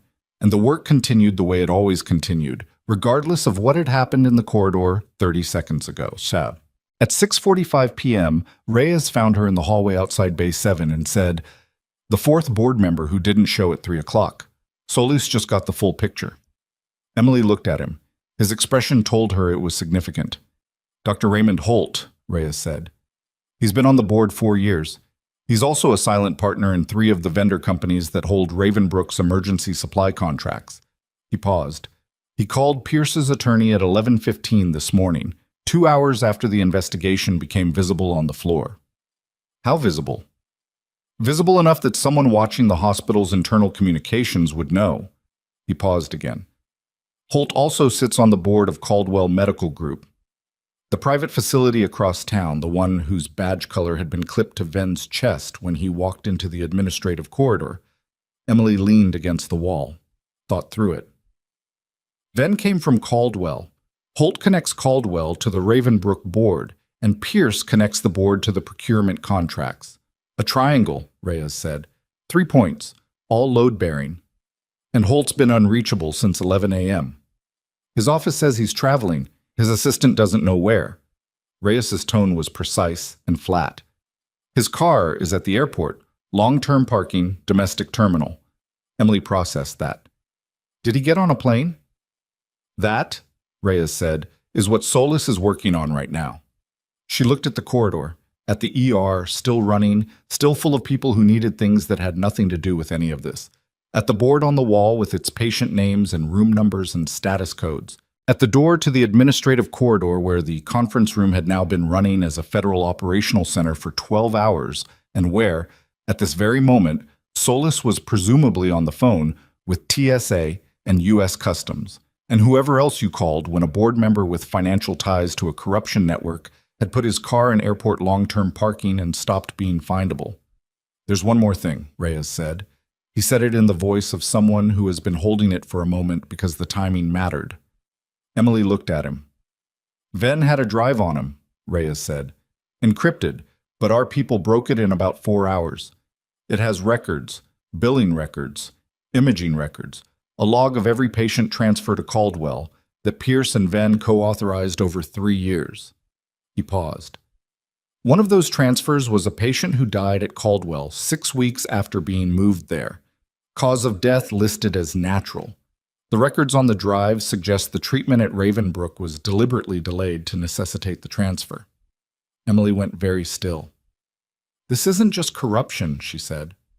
No, Reyes said. It isn't. She looked at the floor for a moment, then back up. The weight of it was considerable. Not surprising. She'd felt the shape of something worse than financial fraud somewhere under all of it, had felt it without being able to point to exactly where, but confirmed weight was different from suspected weight. "Does Solis need me for anything right now?" she asked. She said, "When you're ready. No rush on your end." Emily looked at Bay 7. Her patient in there was a 44-year-old woman with a broken radius who had been waiting longer than she should have because the afternoon had been what it had been. She had been patient and hadn't complained and had every right to have someone come in and finish her care and give her the information she needed to go home. "Give me 15 minutes, Emily said. She went into Bay 7. She splinted the radius. She explained the follow-up protocol in terms the woman could take home and use. She answered the 3 questions the woman asked, including the last one. "Is everything okay out there?" It seemed like something happened. With, "It's been a complicated day. We're handling it." Which was true enough. She was washing her hands at the bay sink when her new badge, temporary, printed from the boardroom printer, her photo pulled from HR records, was delivered by a nursing assistant who put it on the counter without ceremony and left. Emily picked it up, looked at it. The photo was the one from 14 months ago, the day she'd arrived at Ravenbrook with a duffel bag and a nursing license and no particular expectation that this building would come to matter to her in the way it had. She clipped it to her chest. Went to find Solis. The conference room was denser than it had been that morning. More personnel, more screens, the particular energy of an investigation that had moved from building phase to execution phase. Solis was at the far end of the table, phone to her ear, tablet open, reading something while she listened to whatever the call was. She looked up when Emily came in, held up 2 fingers, then 1, then pointed to the chair across from her. Emily sat. She waited. Solis ended the call, set the phone down, looked at Emily with an expression that was, for the first time since 6 a.m., something other than controlled professional neutral. "Holt made it through security at 10:47 this morning," Solis said. "Domestic flight to Atlanta, connecting international from there." She paused. "The Atlanta flight landed. He didn't connect." Emily looked at her. "He got off in Atlanta." "He got off in Atlanta," Solis confirmed, "which means he's in a domestic jurisdiction, not an international one, which is—" She let the implication sit. "Better. Easier to work with." "We have people looking. His face is in every system it needs to be in." "He's running because of the drive," Emily said. "He knew Venn had it. He knew if Venn was stopped. He knew the drive would close the triangle," Solis said. "Yes." She looked at Emily for a moment. "You said this morning that someone told Pierce you were a problem that needed removing before we arrived. I've been thinking about that." "And?" "Holt," Solis said. "We found a call from a burner phone to Pierce's personal cell at 4:55 a.m., 40 minutes before Pierce walked into your department. The burner was purchased at a gas station 3 blocks from Caldwell Medical Group 2 weeks ago." She paused. "We think Holt had been monitoring Carver's movement. When Carver was admitted to Ravenbrook, Holt activated the contingency. He called Pierce. Pierce called Ferris. The imaging was softened. The observation-only order was placed, and Pierce came to remove you specifically because someone told him I'd flagged things before," Emily said. "Because I was the variable that didn't fit the plan." "You were the variable that didn't fit the plan," Solis agreed. "And they tried to manage you the way they managed everything else in this building, by making you not be there." Emily looked at the table, the document spread across it, the timeline reconstructed in someone's neat handwriting on a legal pad at the edge of the spread. "What happens now?" she asked. "Now," Solis said, "we find Holt, and then we build the case that puts all 3 of them in front of a federal grand jury." She looked at Emily steadily. "And we close the file on the patient who died." That last part landed separately from everything else. Emily held it for a moment. A patient who had died because the system around them had been turned into a tool for moving bodies, sick people, vulnerable people, into a facility where their treatment could be shaped by financial incentive rather than clinical necessity. That was what had been running under all of it. Not just corruption in the abstract, not just money. A person who had come to this hospital for help and had been failed in the most complete way possible, and 6 weeks later had died from it, and for 6 weeks the records had said natural causes, and nobody had looked behind them. She thought about the imaging tech, Bowman, Rachel Bowman, sitting in a room upstairs with federal agents, carrying 8 months of documented irregularities that she hadn't known how to turn into something actionable until this morning. She thought about Ferris in the basement, his keys in his hand, unable to make himself go to the car. She thought about the man in Bay 4 at 5:48 a.m., his color wrong, his pressure dropping, the building around him quietly arranged to let him fail. She said, "The patient who died, do you have a name?" Solis looked at her. Marcus Tran, 48 years old, admitted here 9 weeks ago with a traumatic injury from a workplace accident, transferred to Caldwell after 12 days. Emily filed it, said nothing. Solis watched her. "Are you all right?" Solis asked. "It was professional, not personal. A check-in, not a conversation." "I will be," Emily said, which was the honest answer. She meant after this was done, after the case was built, after Holt was found, after the room on the administrative floor was empty and the federal vehicles left the ramp and the ER went back to being only what it was supposed to be. She would be all right then, probably, though all right was going to look different than it had yesterday. Solis nodded. She seemed to accept that as sufficient. Emily stood up. She was at the door when Solis said, "Holt's assistant, the one who said he was traveling. She came in 20 minutes ago and asked to speak to us." A pause. "She brought his calendar, 3 months of it, paper copy, kept separate from the digital system." Emily turned. "Why paper?" "Because," Solis said, "she's been keeping a parallel record since January, in case she ever needed to prove what was in the digital calendar before anyone could change it." Emily looked at her. Another one. Another person inside this building who had been carrying something dangerous and heavy and doing the best available thing with it under the circumstances. "Good," Emily said. She meant it completely. She left the conference room, walked back toward the ER. She was almost at the nurse's station when her phone buzzed. Not the hospital-issued one this time. Her personal phone, which she'd barely looked at all day. A text from a number she didn't recognize. Not an internal extension this time. A cell number with an Atlanta area code. The message was 4 words. "I know where Holt is." She looked at the message for 3 seconds. Then she turned around and walked back to the conference room. Solis was still at the table. She looked up when Emily came back in, which wasn't what she'd expected, and her expression shifted immediately into the specific attention of someone who reads people for a living and has just registered that something changed. Emily put her personal phone on the table. Solis read the message. Her face didn't move much, but her hand went to her own phone before she'd finished reading. "When did you get this?" 30 seconds ago?" "You know this number?" "No." Solis was already up, already moving to the corner of the room where one of the technical agents had a laptop running. She showed him the screen. He took the phone, did something with a cable and a second device, and said, "Give me 4 minutes." It took 3. The number traced to a prepaid phone purchased in Harwick. This city, not Atlanta, 11 days ago. The phone had pinged one cell tower once, 5 minutes ago. The tower served a residential neighborhood on the east side of the city. Not Atlanta, here. Solis looked at Emily. He didn't get on the connecting flight because he didn't go to Atlanta to connect. He went to lose the trail. "And came back," Emily said. "And came back."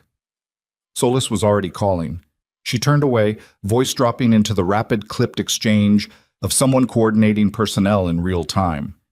Emily heard East Side, Tower 7, residential corridor, 20-minute radius before the conversation went too technical to follow without the other half. Emily stood in the conference room and waited. This was not her operation. She had nothing to offer here that the agents didn't already have. This was the moment where her part of the day, the clinical part, the observational part, the part where she moved toward things that were going wrong and tried to make them less wrong, hit its boundary and handed off to something else. She was not good at that boundary. She'd never been good at it. She stayed anyway. Because leaving felt wrong, and because Solis hadn't told her to go, and because she understood by now that she was, whether anyone had formally said so, a witness to something that wasn't finished yet. Reyes came in 4 minutes later. He looked at Emily with an expression that confirmed he knew about the text. "Whoever sent it," he said, "knew your personal number." "Yeah," Emily said. "I've been thinking about that." Carver's people, Reyes said. The two who brought him in. They've been in the building all day. They've had access to the nursing staff rosters. Why would they send me Holt's location instead of sending it to Solis directly? Reyes was quiet for a moment. Maybe they did both, he said. Maybe you were the confirmation. She thought about Carver in the recovery room, barely awake, telling her that what she'd done had been documented by people who knew what they were looking at. She thought about the word program, which he'd said she should ask Calloway about. She thought about the specific quality of Calloway's attention since the moment he'd walked into the building, not just the attention of a general managing a crisis, but of someone evaluating something with a particular purpose. She filed it. There was a time for that conversation, and it wasn't now. They found Raymond Holt at 8:14 p.m. in a house in the East Residential District that was registered to a property management company that turned out, under 2 layers of corporate structuring, to belong to a subsidiary of the Caldwell Medical Group. A safe house, functional if not elegant, stocked, accessible. The kind of contingency that people build when they know what they're doing is the kind of thing that might require a fast exit. Holt had not made the exit. He'd gotten as far as the house, which was either because he'd underestimated the timeline or because something had stopped working in him once he was inside it.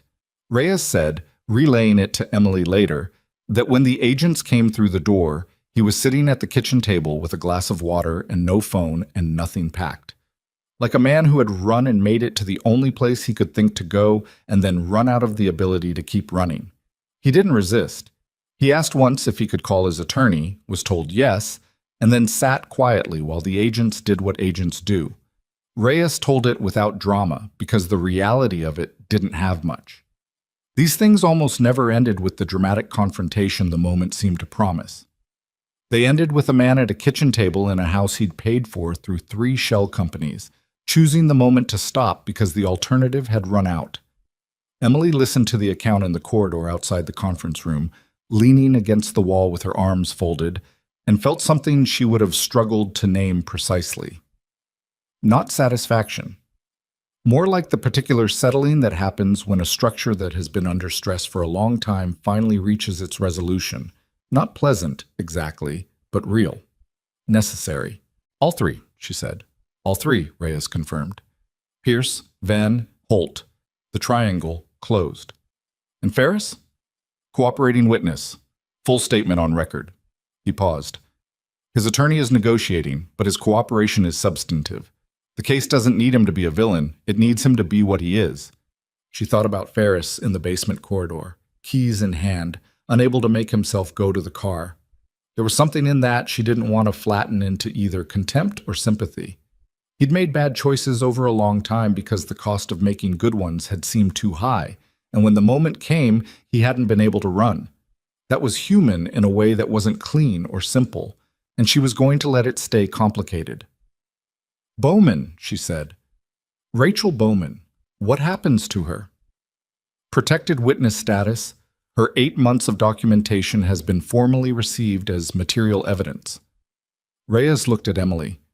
She asked about you, actually, whether you were okay. Emily looked at the floor. A woman she'd never met, who'd sent 2 texts through a hospital phone because she was scared and improvising, asking whether the nurse she'd tried to warn was okay. Tell her yes, Emily said, and tell her that what she did mattered, the whole thing, all 8 months of it. Reyes nodded.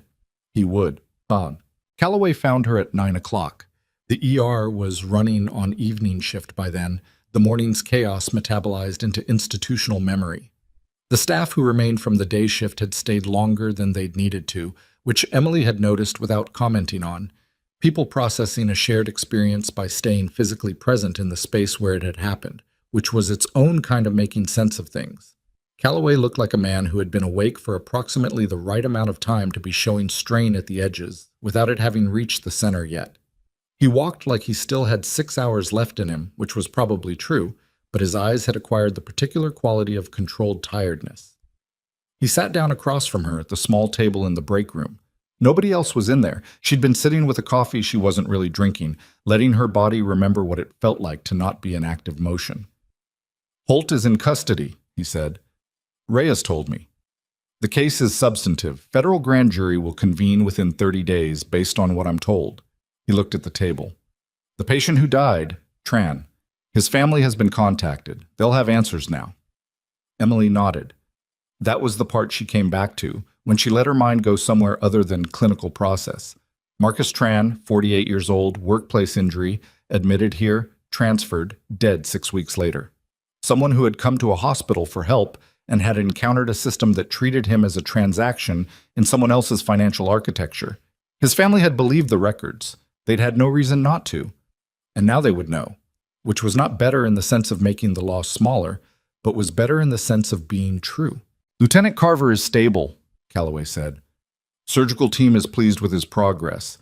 He'll be transferred to a military medical facility in 48 hours. Good, Emily said. Calloway looked at her.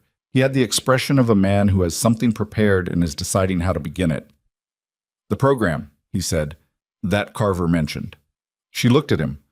He was barely conscious when he said it. He was conscious enough. Calloway folded his hands on the table.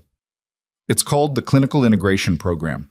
It's been running for 4 years under a joint military-federal structure.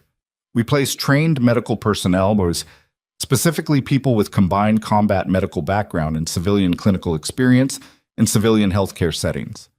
Long-term assignments. The purpose is dual. They provide genuine healthcare, and they maintain situational awareness for cases where civilian medical infrastructure intersects with operational concerns. Emily held very still. Like a military officer admitted unconscious to a civilian ER, she said, among other scenarios. He looked at her steadily. You've been doing the job for 14 months without the designation or the protection or the support structure. And you've been doing it better than most people who have all three. I came here to be a nurse, Emily said. I know. He didn't argue it. And you are one. That's not in conflict with what I'm describing. A pause. You would still be here, still doing this work. The difference is that when something like this morning happens, when the job puts you in the path of something larger, there's a structure that sees you, that has your back. Another pause. Instead of a hospital director building a file to remove you, she looked at her coffee. It had gone cold. She drank some of it anyway. What happens to Pierce's file? She asked. The one on me. Formally expunged from Ravenbrook's records as of this afternoon's board session. Replaced with a commendation for clinical conduct under adverse institutional conditions. He said it plainly, without emphasis. Weatherford signed it himself. She didn't feel much about that either way, which told her something about the kind of tired she was. The file had never been true. Expunging it made the record match the reality. That was correct and necessary, and she didn't need to perform a reaction to it. I'm not saying yes, she said. I know. I'm not saying no. I know that too. I need to think about it. She looked at him. You spent 14 months watching me. It wasn't an accusation. She genuinely wasn't sure what it was. An acknowledgement, maybe. The stating of a fact that had implications she hadn't finished tracing. Calloway was quiet for a moment. I spent 14 months knowing you were here and believing you were exactly where you chose to be and that it wasn't my place to interfere with that choice. He met her eyes. This morning changed the calculus.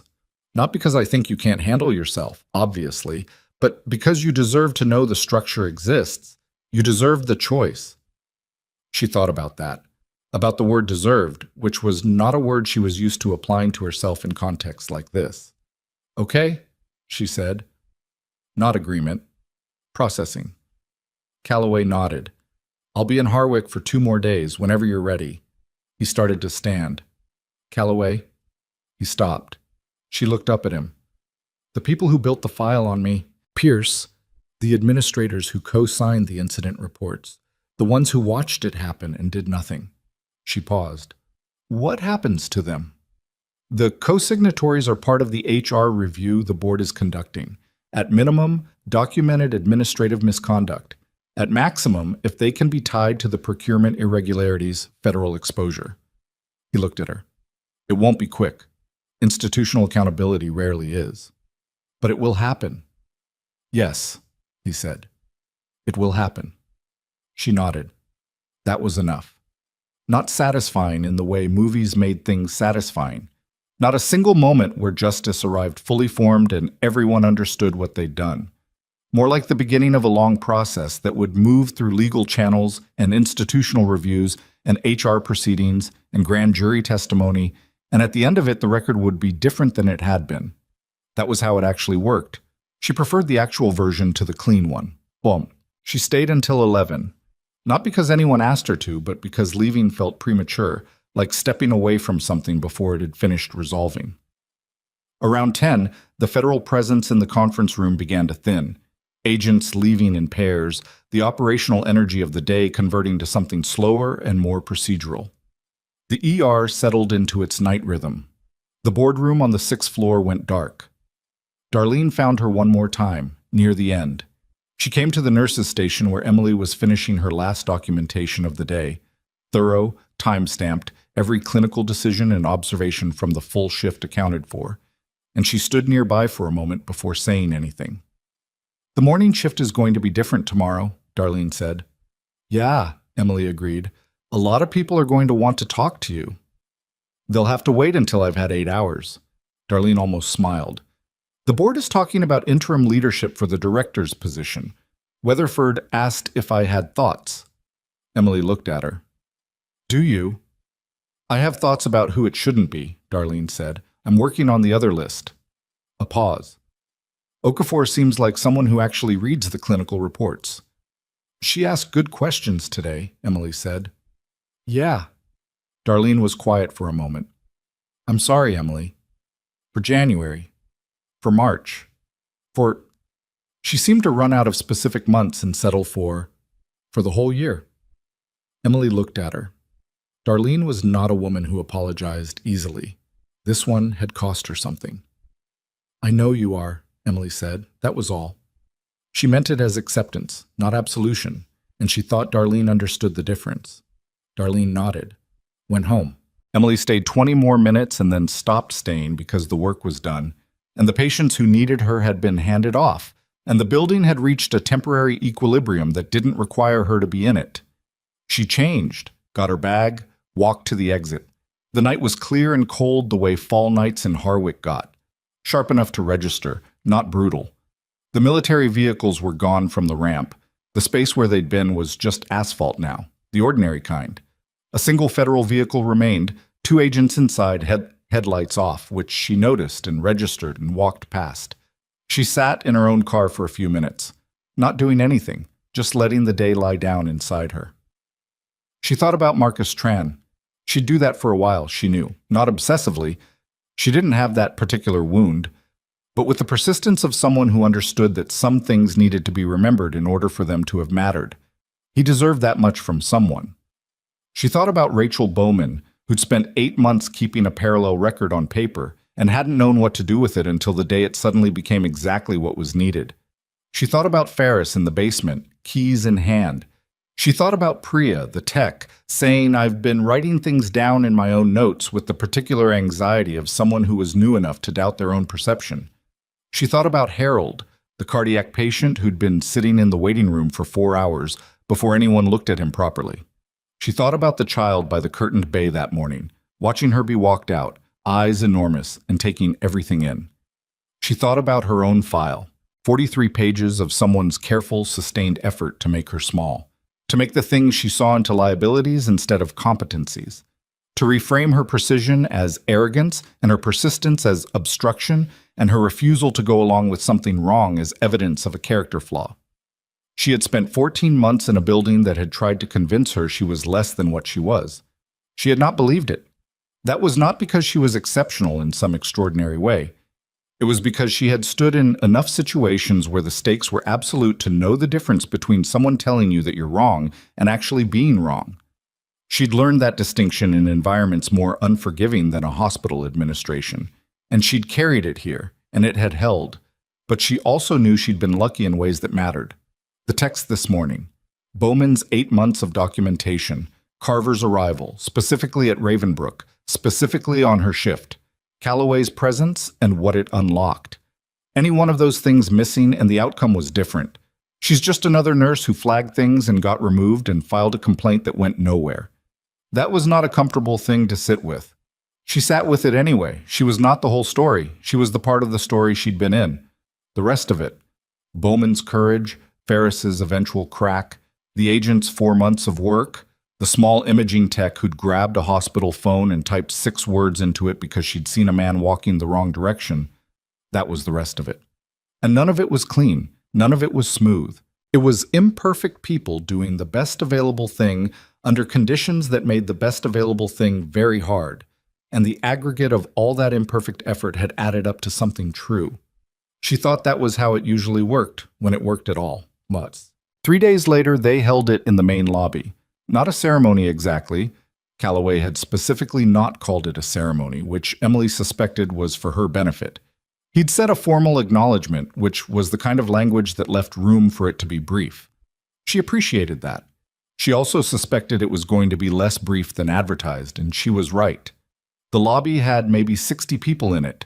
ER staff, nursing staff, 2 floors of hospital personnel who had been quietly invited. The federal agents, Solis and 3 others, stood to one side in civilian clothes. Reyes was there in uniform. Carver had sent a letter, which Calloway read from in part, because Carver was 48 hours into military medical recovery and not in any condition to be in a lobby.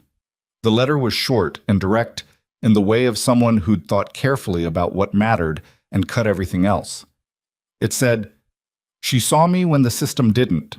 She fought for the right outcome when the cost of fighting was higher than most people would pay. That's not a job description. That's character." Emily stood in the front of the room and heard it and felt the particular discomfort of being described accurately by someone she'd met briefly under extreme circumstances. She didn't look at the floor. She didn't perform modesty or acceptance. She just stood and let it happen. Weatherford spoke. He was better at this than she'd expected, less corporate, more genuine, as if the last 3 days had stripped some layer of administrative remove from him, and what remained was an older man who was genuinely troubled by what had happened in his building and was using this moment to say so without hedging it. He talked about the staff who had come forward, Bowman, Priya, 3 others who had provided statements to the federal investigation, and he named them, which Emily thought was exactly right. Then Calloway stepped forward. He didn't use notes. He stood in the particular posture of a man who is about to say something he has thought about carefully and decided to say simply. 14 months ago, Nurse Foster came to this hospital and did her job. He let that sit for a moment. She flagged things that were wrong. She documented what she observed. She pushed back when pushing back was professionally costly, and when this institution tried to remove her for it, she delivered her warning, clearly, on record, and walked out with her head up. He paused. "This country has a particular habit," he said, "of taking people who serve, who put their competence and their character into work that is genuinely hard, and making that service invisible. Because invisible service is convenient. It doesn't make demands. It doesn't create accountability. It doesn't stand in the lobby and require you to look at it directly." He looked at Emily. "Sergeant Foster served this country in conditions I can't describe in detail in this room. Then she put down one version of that service and picked up another one, and she brought the same standard to both." He reached into his jacket, produced something she hadn't expected, a citation, formal, military seal, folded with the specific precision of someone who had prepared it intentionally. "This is not a military reinstatement," he said. "She made her choice, and it stands. This is a formal recognition of extraordinary service rendered in a civilian context, added to a record that was always there, even when nobody in this building could see it." He held it out. She took it. For a moment, the room was very quiet. Then Solis started clapping, and Reyes, and then 60 people in a lobby were clapping together, which was not a sound Emily had ever particularly sought, and which landed on her now with a weight she hadn't anticipated. She held the citation. She didn't cry.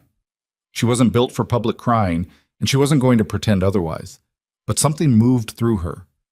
Through the long corridor of the last 14 months, through the specific morning 3 days ago, through the years before it that had made her someone who walked through that morning the way she had, and she let it move. When the room quieted, Calloway looked at her and raised an eyebrow, just slightly. The question was clear. Do you want to say something? She didn't, particularly. She wasn't good at speeches. She'd known people who were good at speeches and had sometimes wished she were one of them, and had ultimately decided she wasn't, and that was fine. But there were 60 people in the room, and some of them were Priya, who had her notes and her courage, and hadn't known what to do with either for 8 months. And some of them were the night shift nurses who worked in a system that had been corrupt for 3 years without knowing it. And some of them were young, newer than she was, and would go back to this floor after today and keep doing the work in conditions that were going to be better but still imperfect. She said, "I'm not going to say what I did was exceptional. I'm going to say it was necessary." She looked at the room. The difference matters. Exceptional means it's rare. Necessary means it's the job. And the job, the actual job, not the version that lives in management reports, is seeing what's in front of you and responding to it honestly, even when the building around you is arranged to make that harder than it should be. She paused. She looked at Priya specifically, who looked back at her. "Some of you have been keeping notes," she said. "Parallel records. Documentation that you didn't know what to do with. I want you to know that's not paranoia. That's professional integrity working correctly. The system is supposed to be the record of what actually happened. When the system fails, someone has to be the record." She held the citation flat at her side. "Be the record. It costs something. It costs a lot sometimes. Do it anyway." The room was quiet. She nodded once, stepped back. Calloway looked at her with an expression she had no word for except that it was real, and she held it for a moment, and then the room began to move again. People coming forward, conversation starting, the particular human motion of a crowd after a shared experience, and she let herself be in it. She called Calloway 2 days after that. He picked up on the first ring. "The program," she said. "Yes. I want to know the full scope, the commitment, the structure, the way it works on the ground. Everything." She paused. "And I want to know who else in the field has come out of civilian nursing. Because if the answer is nobody, we need to talk about why." A pause on his end. She thought she heard something in it. Not surprise. Something more like the specific satisfaction of a person who has been waiting for the right question and has just heard it. "There's someone I want you to meet," he said. "She's been in the program 3 years. Former Army surgical tech, now working a level 2 trauma center in the Northwest. You'll like her, I think. She argues with me the same way you do." "Good," Emily said. She said she'd be in touch about the timeline. She ended the call. She stood in her apartment, small, spare, the kind of place that had always been more functional than personal, and looked at the wall where she'd tacked the citation after spending 2 days deciding whether to put it up and concluding that keeping it in a drawer was its own kind of false modesty she didn't actually believe in. She looked at it for a moment. Then she got her bag and her badge and went to work. The ER at Ravenbrook on a Thursday morning, 2 traumas pending from overnight, a respiratory case in Bay 1 that needed reassessment, a full waiting room, a short-staffed day shift that had been short-staffed before everything happened and was still short-staffed now because institutional chaos didn't fix staffing ratios. The board had cleared her name. The federal investigation had closed the triangle. The citation was on her wall. The people who had built 43 pages trying to make her small were in various stages of legal consequence and institutional disgrace. And there was a child in Bay 4 whose fever had been running for 22 hours and whose mother was exhausted and frightened in the particular way of someone who had been frightened for long enough that the fright had turned to a kind of desperate steadiness, and Emily walked in and introduced herself and sat down at the child's level and said, "Tell me what's been happening." And the work began. There is a particular kind of strength that never announces itself. It doesn't hold a press conference. It doesn't need the room to be watching. It builds its record quietly in documented notes and flagged concerns and the small daily refusal to pretend that wrong things are right. And it keeps doing this even when the cost is real and the reward is invisible and the people around it are telling it in 100 different ways that it's too much, too difficult, too inconvenient, too presumptuous for someone of your position and your rank and your title and your scope. That kind of strength doesn't win clean. It doesn't win fast. It wins the way a river wins against a stone, by continuing to be exactly what it is, in exactly the direction it's going, long after everything else has decided the stone won't move. Emily Foster knew this. She had always known it. She walked into that bay and she cared for that child the way she cared for every patient. Completely, correctly, without performance. And the citation on her wall and the ceremony in the lobby and the federal grand jury convening in 30 days were true and real and mattered. But so did this. So did this, exactly this. Every time, in every bay, on every shift, the work was the answer. It had always been the answer. She had never stopped doing it.